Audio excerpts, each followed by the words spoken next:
Bang! Needs knives. I'm Jared. My lovely wife Kara's at work, and today we are checking out this Medford Praetorian Genesis FAF, which stands for Family and Friend. No, you probably can't get this knife, or I'm pretty positive you can't get this knife, but we're going to have a little bit different of a video today on this knife. So first, I want to thank Dirk Wierning for sending me this amazing knife and all the other Medfords. I've been wanting to check out a Praetorian for so long, and I finally got the opportunity, and it's thanks to him. So please, if you can, please hit the button, go down into the description. You're going to see a link down there. Hit that link. It'll take you right to his channel. Super easy, super fast, and go and subscribe to him. Watch some of his videos because he's got some really cool knives. He likes crazy stuff, and yeah, just a great channel, great guy. He deserves your you to follow him, and you know what, you deserve to follow him because I promise you're gonna like what he does. So let's get to this knife. Now, I know there's only 4 of these, and that doesn't even mean that it's in this configuration. They might all be different. I don't know.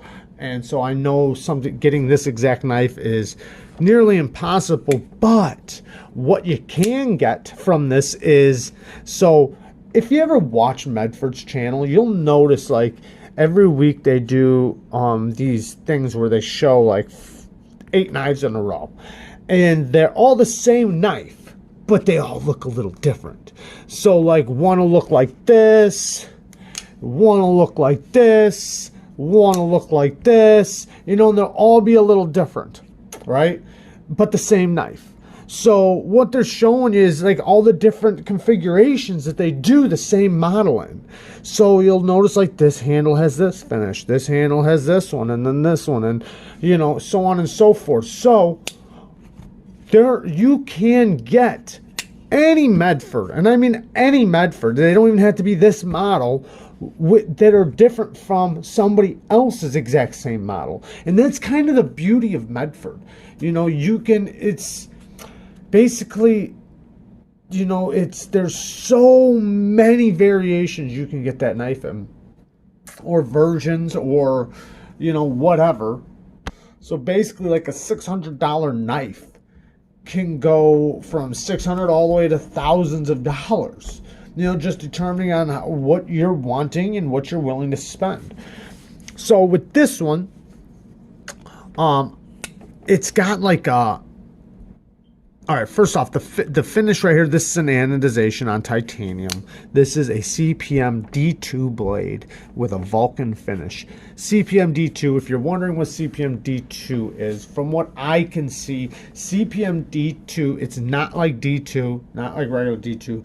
Its edge retention is more similar to CTS XHP, if you know that steel. And also from what I can read, that its edge retention is even better when under harder conditions than D2. Now, the D2 that you're probably used to seeing on all these production knives, using it left and right, the thing is with D2, it was never supposed to be a production grade steel. It's for custom knives and stuff like that because it has to be in a controlled setting.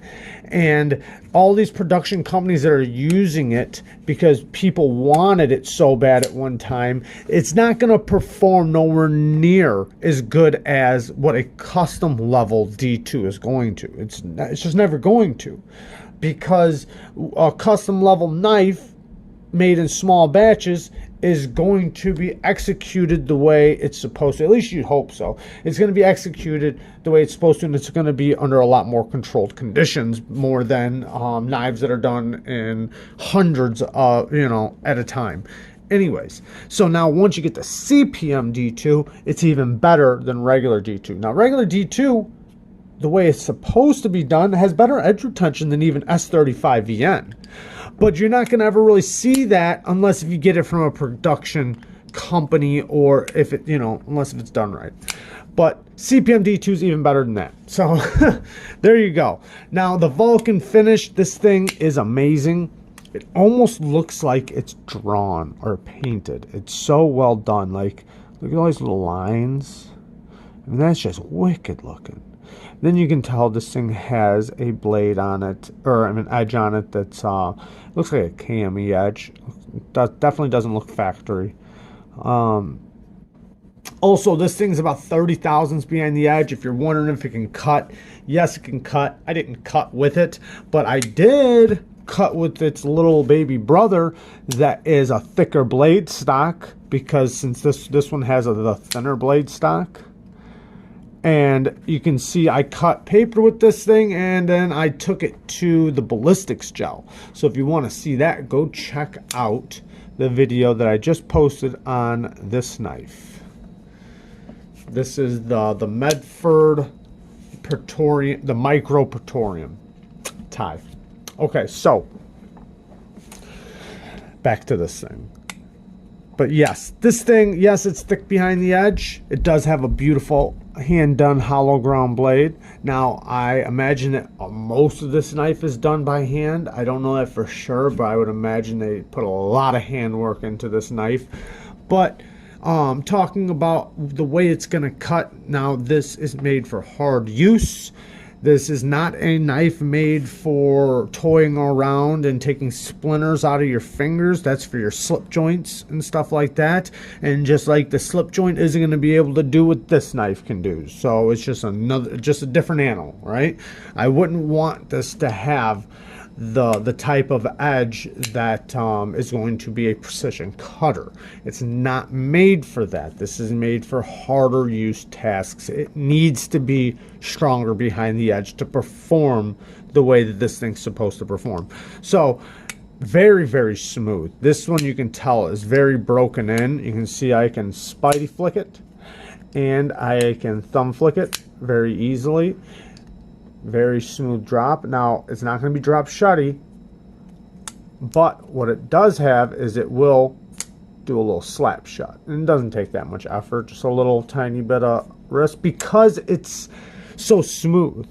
You know, you can tell this thing's very broken in. Now, I'd imagine, or I know from the factory, it wasn't like that from the factory. It was probably harder. You probably had to two-hand it for a little while at first. And then after a long time, you know, it got nice and smooth. And that's the beauty with some of these knives like this, is that they get better the older they get. They get better with use. They get better with age. And also, some of the best knives on the planet are knives that have to break in. So, and this just happens to be one of those kind of knives. And it is breaking in very nicely. Or should I say it's very broken in. Now, the lock bar is a very strong lock bar that's very easy to get to.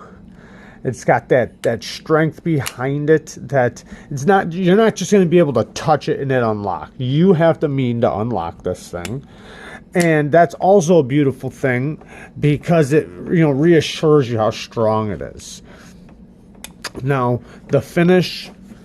Now, if you've ever seen, or should I say, anybody who's ever done ano, or does ano, I should say, knows that the prep work you put into the material, or to the titanium, determines how good the ano finish is going to come out and how good it's going to take. So this was obviously polished and then anode, and you can tell it's well done. It looks great. It looks like it took very, very well. Very, very nice. The other side has the same finish, and then the clip is done the same way, except for just with a little bit different of, you know, an anode, like a different flame anode. Very, very cool. This was probably done with a little mini torch, or there's also another way where you put a little bit of plastic over it and you take a excuse me, the end of the electric box, the little clips, and then you drag it across there like a snake. There's lots of different ways to get the same finishes on different surfaces. It's just, I don't know how they did it, but there's a couple different ways how you can get that finish. And like this can be done with flame, so with a torch, it can be done like that. And then there's probably a couple other ways to do this finish also. It looks very, very beautiful. Everything is just so well done on this thing. Very, very centered. Detent is Very nice. I love their detents. And yeah, I think this thing is just beautiful. It's gorgeous. You can see the bashing, you know, backspacer back here. You can see the little diamond cuts in it to give it a nice little tip right there for attitude adjustments or whatever, a glass breaker or whatever. Nice gigantic hardware that's that's Allen's. Very nice and big. Looks really nice and well done. Nice and deep too. And you can just see that this thing is built very tough, very nice, well done. And even the finishing work is just done like so nicely.